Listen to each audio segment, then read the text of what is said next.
anchored the piece, and so fortunate to have the cast, Bruce, Leon, really so many great actors. So that was key. And we had a it's based on a true story, and I didn't tell you guys the rest of it, but so I ran into this guy. I tried to talk him out of killing himself. I didn't see him, and I ran into him when he was clearly past 37, and I asked him what happened, and he said he chickened out. And then I asked him how his girlfriend was, and he told me she died. And I said, how? And he said she killed herself. And that was, that's how, that's when it all started, really. I have to say, one of the great I mess around with it. And I was playing that song. It's one of the, there's just strumming in the scene when we're on the couch. And just thought we'd extend it and elaborate on that song to sort of bring it home. No, I've actually written a few scripts before. But is this the first time it got made? Yeah. That's for sure. We didn't have any rehearsal time, I don't think. But I had been lucky enough to meet Scotty about a year before. We tested for the same project and to play her older sister. And I think we tested three or four times. She got it, I didn't. And I adored her from the first moment I met her, and she was great to work with in the testing process. It was like every time I went in, it was try something slightly, try something, be harder, be softer, be this. And they were trying to get us together because I think we just had chemistry. Sometimes you have chemistry or you try and make chemistry, and sometimes you just have it, I think. And so when I heard that Scotty was doing it and Randall asked me to do it, it was an easy yes, because I was like, oh, sweet, now I get to work with her. But yeah, I don't think we necessarily tried anything specifically. I think we just went for it, and we were just open and tried to talk about what was going on in the individual scenes when we were about to do them. Yeah, that pretty much sums it up. Yeah, it was so much fun. I mean, Trisha's so amazing. It was so fun to watch the scenes that you did with Randall too, because not being there and then getting to see how those turned out and all the amazing colors that were in that. And she's just such a generous actress and person, and so it was really easy, and I trusted her completely. It's one of the few scenes I'm not in, and it was such a pleasure to just actually fully direct a scene,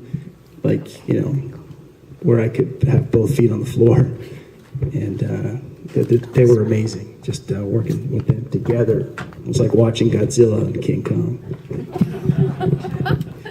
Right here, gentlemen. Did you have a difficulty directing yourself, or how did you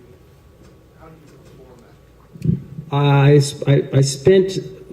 that? I focused predominantly on the acting, because I'm an actor. I've been acting my whole life, so I kind of approached the whole project from an actor point of view.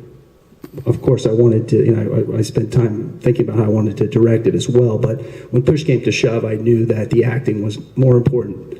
Because as long as we were telling the story, it's a simple story. I didn't want to do anything intricate and elaborate. We just wanted to stay on the story. So I stayed in the story from the actor point of view, because it was his story predominantly. So it was tough. It was brutal, okay, but it was manageable because I was able to, having worked on the project for 10 years, I kind of knew the part quite well. Even though I didn't initially envision myself in it, I tried to get Stephen Dorff, and he couldn't get him. No, spoiled. You were a problem. Prick. A problem child. That's right. Well, it's also in Scotty managed to get it in the blacklist. She's been on the blacklist for the last month and a half, and all of a sudden one day I'm watching her on the blacklist, and all of a sudden I hear Wendigo. I'm like, Scott, how did you do it? I promise I didn't do that.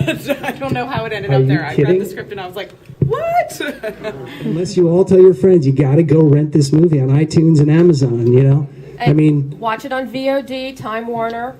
Our only prayer, to be honest with you, is if one of these gals get a SAG nomination, and people hear about it, because we're competing with studios. So the truth is, it's very tough. We have great response. People have come up and said, this is one of the most beautiful movies. It's healed us. It helped us in so many ways, but you know, it's very hard. It's very hard to make sort of have your movie stand out. It was released theatrically in 2 cities, and it is on iTunes and VOD everywhere. And we just got a we got a Blu-ray deal. So the movie will be getting out there and should, in the long run, make money. So, Scotty, from a friend of mine, who's a very a producer of stature, and he had said very good things about her. And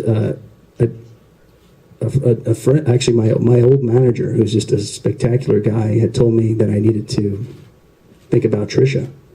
And then I looked at some of her stuff and I said, oh yeah, I'd like to get her in here too. And a lot of my friends were in the film. Scott Wolf, I've known him forever. We were in acting class together. I did my first film when I was 13 with Leon, Street Walking, Melissa Leo movie. I played Melissa Leo's son. Bruce Davison and I have done 2 movies together. This was our 3rd. You know, he's just always incredible. The guy, the Englishman, the first guy you see in the movie, he says, "What the fuck?" He is the real 37. That's the real guy. And if you want to read the real story, the book How Angels Die just came out last week. Wow. Waldorf Publishing is publishing it, so that's available on Amazon. There's also a soundtrack available. It's also on Amazon. That's also on Amazon. Thank you. Everything's on Amazon and iTunes, and we're getting great reviews. We actually just won, believe it or not, Best Picture and Best Director at the ARPA Film Festival last weekend, which was pretty amazing. Thank you. I was shocked. I was like, we're never going to win. I was with Shavo, who's the real rocker from System of a Down. We were in the audience together. We were laughing. I was like, we're never going to, what are we doing here? And they said my name. I was like, what? 300 people. Couldn't believe it. And then 2 minutes later, we got the Best Picture, Best Feature Film Award. So, you know, there's, people seem to like the movie. I know. You know, it's funny. Right after I wrapped on this, I filmed another film playing another terminally ill woman, which just came out in theaters, called The Lookalike. It's now on iTunes.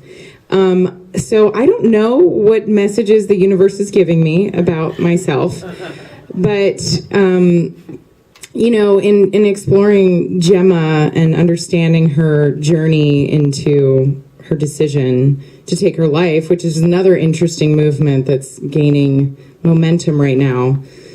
You know, I did a lot of research on euthanasia. I watched this documentary called How to Die in Oregon, and that really was interesting to watch people who were in the real situation and understand this sort of peace that they came to in understanding, like appreciating what they have had and moving on.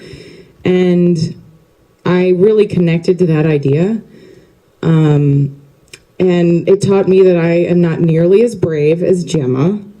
And in terms of acting, I mean, it was really such an emotional piece, and diving into those depths was really exciting and exhausting at times. You know, you have to learn to find a mechanism for like stepping back once you've gone into that space. And this was a really demanding, emotionally demanding role. And so I feel like I really got to explore how to go into that space and how to, you know, understand those. And thankfully had Randall at the helm to help me and lead me and guide me and work off of, and then Trisha to work off of. I mean, I just had amazing people to work with, and when you have amazing people to work with and trusting them, like I was saying earlier, it just allows you to trust yourself too in a newer way. And I think a lot of I learned how to trust myself. The craft of acting and directing.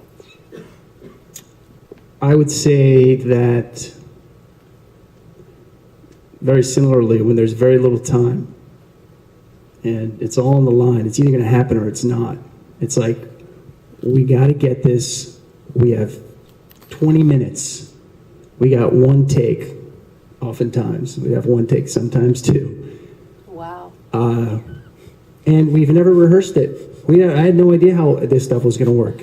And somehow the story was so profound, I think, to all of us. We were I'm still, you know, we were all so moved by, I think, the love of Adam and his brother, and ultimately the love Adam discovered through Gemma, that it made it all work. It was giving into the story, and the story, I think, was so profound that we just kind of got on the carpet of the story, and it took care of stuff. And, you know, all of a sudden, you know, I would be weeping, and she'd be weeping, and I'm like, we're all just crying away here. We're not like, oh, let's cry, you know, we're just in the scene, like, and we have no choice because it's one take, you know, so it's like, I think somehow the pressure of that got us out of our acting brains. Like, we couldn't even contemplate thinking about our performances.